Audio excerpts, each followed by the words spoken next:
The Scandinavian pantheon of gods. The main group of Scandinavian gods is called the Aesir, led by Odin. The Aesir consists of about 30 gods. Another group is called the Vanir, most of whom are fertility gods. There is also a pantheon of lesser deities. The progenitor of gods and humans, the creator of the earth, is the supreme god Odin, known as Woden among the Western Germanic tribes. Odin, the god of war, makes his chosen ones strong and invincible. In the history of the Lombards, it is said that the wives of this tribe's warriors, knowing that Woden would grant victory to those he first noticed on the battlefield, made beards for their husbands out of their own hair. Since then, the tribe became known as the Lombards. Odin was the god of war, the patron of warrior bands, trade, seafaring, and poetry. As the patron of the Vikings, Odin wore a golden helmet. His attribute was Gungnir, a spear that never missed its target, symbolizing his military power. Odin also possessed a magnificent treasure, the golden ring Draupnir, forged by the dwarves Brokkr and Sindri. Every 9th night, this ring gave birth to 8 new rings.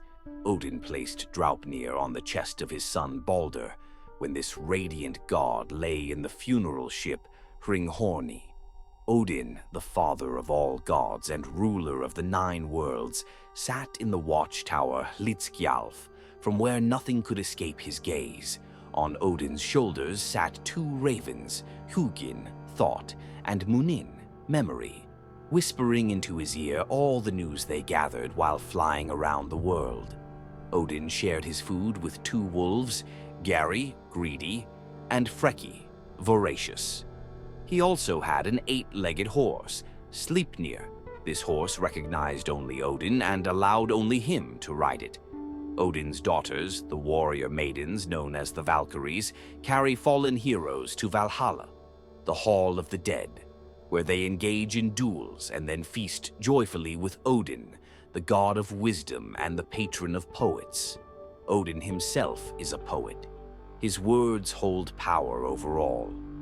Brave and steadfast, he obtained the meed of poetry, sacrificed an eye to gain wisdom, and even gave his life in pursuit of knowledge. Odin's wife, the goddess Frigg, was considered the protector of marriage, the embodiment of fertility, and the goddess of love. One of the most revered gods among the Scandinavians was Thor, the red-bearded god of thunder and lightning, known as Donar among the Western Germanic tribes. Initially, he was the supreme deity, but the cult of Odin eventually overshadowed him. Thor defends both gods and humans from giants and other malevolent forces. His domain is called Thrudvangar, Fields of Strength, and his great hall is named Bilskirnir, Unbreakable, or Illuminated Only for a Moment. Thor has 2 goats, Tangniost, Tooth Gnasher, and Tangrisnir, Tooth Grinder, which pull his chariot. He also possesses 3 powerful treasures. The first is his mighty hammer, Mjolnir, lightning. The frost giants and mountain giants tremble the moment Thor raises it over his head. His second treasure is the Belt of Strength, which, when worn, grants him divine power. The third is his iron gloves, without which he cannot wield Mjolnir. Thor's primary duty is to protect Asgard and Midgard from giants. Over time, his appearance took on more comical traits, and he became depicted as a simple, stubborn, red-bearded warrior. In Ragnarök, he fights alongside Odin, slaying the world serpent, Jormungandr, but dies shortly after from its venom. His hammer, forged by the dwarves, was his most iconic attribute. It always hit its target and returned to his hand. All evil forces, especially giants, feared Mjolnir and constantly sought to steal it or render Thor powerless by taking it away. A relentless foe of evil and injustice, Thor was also a protector against conflict, disease, and disaster. During the Viking Age, he was even considered a god of fertility. In ancient Iceland, many humorous folk tales were told about the simple-minded yet powerful Thor. Baldur is the god of spring and the kindest of the Aesir. He is incredibly handsome. With his arrival, life awakens on Earth. Everything becomes brighter and more beautiful. Baldur is Odin's beloved son, and he resides in a special palace in Asgard, where no vile deeds are allowed. According to the myths, he had ominous dreams that foretold a threat to his life. Upon learning of this, the gods gathered for a council and decided to protect Baldur from danger. Odin descended into Niflheim and learned from the Völva that Baldur was fated to die by the hand of the blind god Hörder. The young god's mother, Frigg, made every living and non-living thing, from animals to humans, swear an oath not to harm her son. However, she did not extract an oath from the mistletoe. One day, when the gods were competing in archery to test Baldur's invulnerability, Loki, knowing about the magical properties of mistletoe, tricked the blind Hörder into shooting an arrow made from mistletoe, which struck Baldur directly in the heart. For this, Loki was punished. He was bound to a rock where the giantess Skadi placed a snake whose venom dripped onto Loki. The gods burn Baldur's body on a pyre, and his brother Hermod journeys to Niflheim to free him from there. Hörder agrees to release Baldur, but only on the condition that all living and non-living things in the world mourn him. Everyone mourns, except for the giantess Teke, who is secretly Loki in disguise, and so Baldur remains in the realm of the dead. The myth of Baldur's death serves as a portent of the destruction of the gods and the entire world. In the Scandinavian pantheon, there were other gods: Tyr, Frey, Heimdall, the Vanir Njord, Freya, as well as Idun, Honir, Vidar, Ullr, Genir, Lodur, and Mimir. The negative character in Scandinavian mythology is the god Loki, the equivalent of the Christian Lucifer. Loki's father is the giant Farbauti, the fearsome striker, and his mother is Lofi, Leafy Island, meaning tree, which suggests that Loki was originally the embodiment of a destructive fire caused by lightning striking a forest tree. He is deceitful, handsome in appearance but malevolent in nature, and extremely changeable. He surpassed all people in the wisdom called treachery, being capable of any trickery. Loki enters Asgard, but among the Aesir, he remains apart. He is not their friend, and his sole goal is to destroy the gods and the entire universe. Loki's wife is Sigyn, and his sons are Narfi, or Narvi, and Vali. When Loki's treachery led to Baldur's death, the gods captured Loki, bound him with the entrails of Narfi, who had previously been torn apart by his brother Vali in the form of a wolf, and imprisoned him in hell, where venom from a snake drips onto his face. His faithful wife, Sigyn, trying to ease her husband's suffering, collects the venom in a bowl. When the bowl fills up, Sigyn must empty it, but the venom spills onto Loki's face, causing him to writhe in convulsions, which leads to earthquakes. Loki also had other offspring, the terrifying children of the giantess Angerboda, she who promises sorrow. Conceived in a marvelous way, Loki ate Angerboda's heart, which impregnated him and gave birth to 3 chthonic monsters: the wolf Fenrir, the world serpent Jörmungandr, and Hel. Loki's androgynous nature appears in myths more than once, as Loki, who turned into a mare, gave birth to Odin's horse, the 8-legged Sleipnir. Loki is one of the Aesir, a deity with a strange, unconventional character that is hard to find parallels for in the mythologies of other peoples. He is the most original and popular hero of the Scandinavian epic, who left a legacy in various genres of folklore, even in proverbs and sayings. He was the god of lies and a sower of discord. Loki constantly drags the gods into adventurous escapades and helps them out of the most hopeless situations, all the while deceiving everyone, the gods and his giant kin alike. The main traits of Loki's character are cunning, treachery, agility, intelligence, and a sense of humor, sometimes quite malicious. The essence of Loki's character is revealed in the Song of Thrym from the Poetic Edda. It tells the story of how the giant Thrym stole Thor's hammer, Mjolnir. At Loki's suggestion, Thor disguises himself as the goddess Freya and travels to the land of giants, Jotunheim, in exchange for which Thrym agrees to return the hammer. Thrym is surprised by the bride's insatiable appetite and her malicious gaze at the wedding feast. However, Loki manages to convince the giant that this is just a sign of a lovesick woman longing for him. When the hammer is brought to perform the wedding ceremony, Thor snatches it, kills the giant with it, and returns to Asgard. Despite his friendship with Thor, Loki steals the golden hair of his wife, Sif. Fearing Thor's wrath, Loki is forced to procure exactly the same hair, betting with the dwarfs that they won't be able to fulfill such an order. He even wagers his own head. Loki loses and tries to flee, but he is caught and eventually handed over to Thor. Debates continue regarding the interpretation of Loki's character. One group of scholars suggests he should be regarded as a god or demon of fire, while another believes he was created specifically for the initiation of the end of the world. Loki is also associated with Lucifer and various demons from continental Germanic traditions. Freya is the goddess of love, beauty, physical well-being, and magic. There is no one on Earth among the gods or humans who can match her beauty. She also performed the duties of a Valkyrie. Idun is the goddess of eternal youth. She is modest and quiet, but without her, the gods could not live for such a long time. She possesses a basket of apples of eternal youth, which she gives to the gods. This basket is magical, never emptying.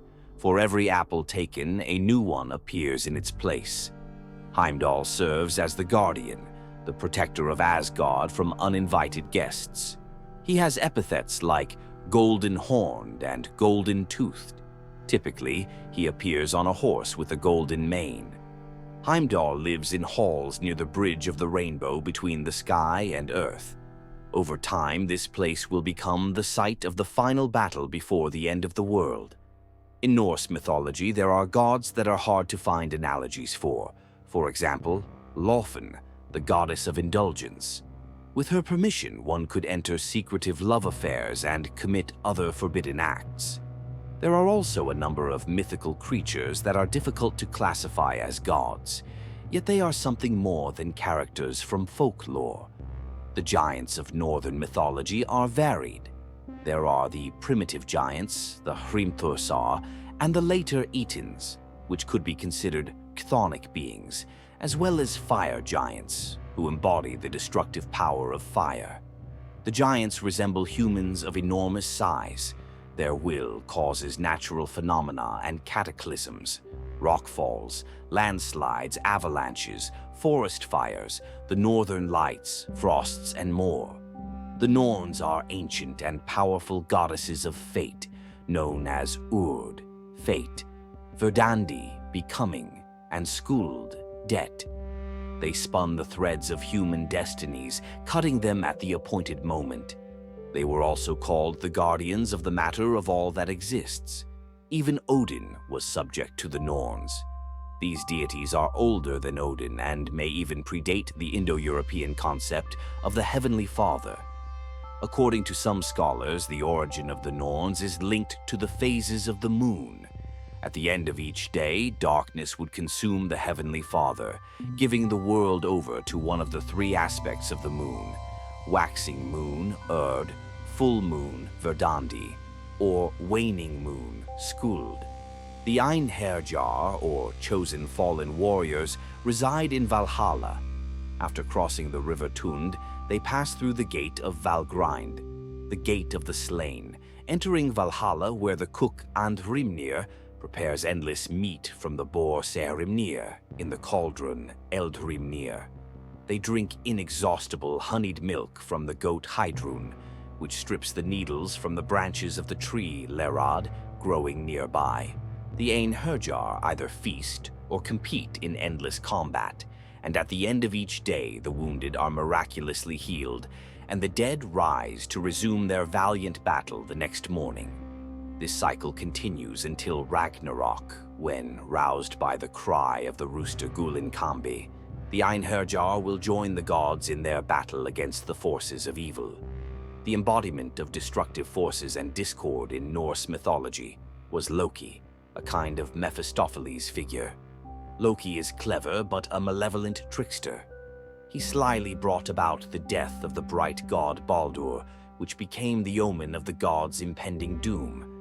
In Norse mythology, the gods of the Aesir are opposed by the giants, who are depicted primarily by their enormous size. Their dwellings are described as harsh and inhospitable, stone caves, icy palaces, and cliffs.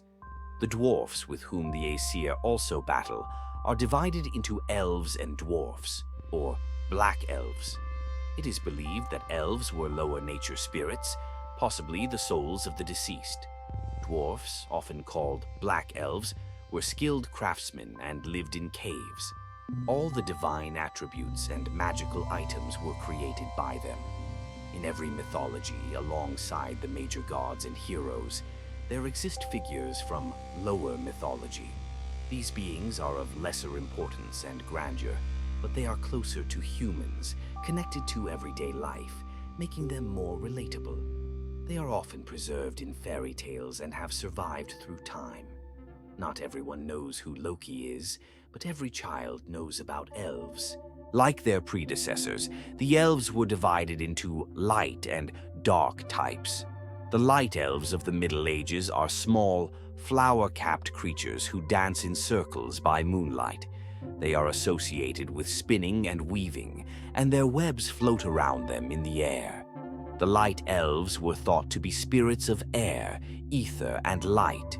In contrast, the dark elves are represented by gnomes, who inherited their magical crafting skills from the dwarfs. They vigilantly guard treasures hidden underground in thickets or mountains. Undines are water spirits, typically depicted as girls with fish tails. They often wait by the shores of rivers or lakes, combing their hair to lure victims. Living in luxurious underwater palaces, they entice mortals there and destroy them. Undines can shift between the form of beautiful young women and that of hideous old hags. Some may marry mortal men and live human lives for a time, but each Undine must claim at least one victim per year. They sometimes amuse themselves by swapping newborn babies. Trolls are giants, unlike their counterparts, the Jotnar, who are depicted as foolish and ugly, but possess great strength. They dwell in the mountains, guarding their treasures. Trolls are hostile to humans. They steal livestock and sometimes engage in cannibalism. Fairies, on the other hand, are supernatural beings, often portrayed as magical women living in forests, rivers, and mountains. These small, winged creatures are typically benevolent toward humans. The popularity of lower mythology is evident in the medieval era, where a widespread, small pantheon of evil emerged across Europe.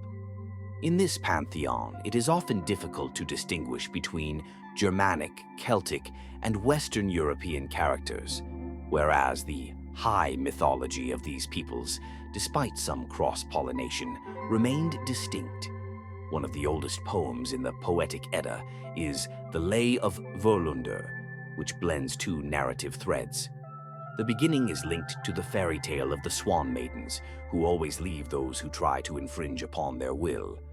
The blacksmith magician Völundr took a swan maiden Valkyrie as his wife, but was unable to keep her. Left by his wife, he languishes and hopes for her return. The story then shifts to King Nitudr, who enters the blacksmith's house with his warriors, takes his battle sword, and while Völundr is sleeping, captures him. Wishing to keep the skilled craftsman, the king orders Völundr's tendons to be cut and keeps him on a deserted island where he is forced to make precious items. But Völundr takes a cruel revenge on the king.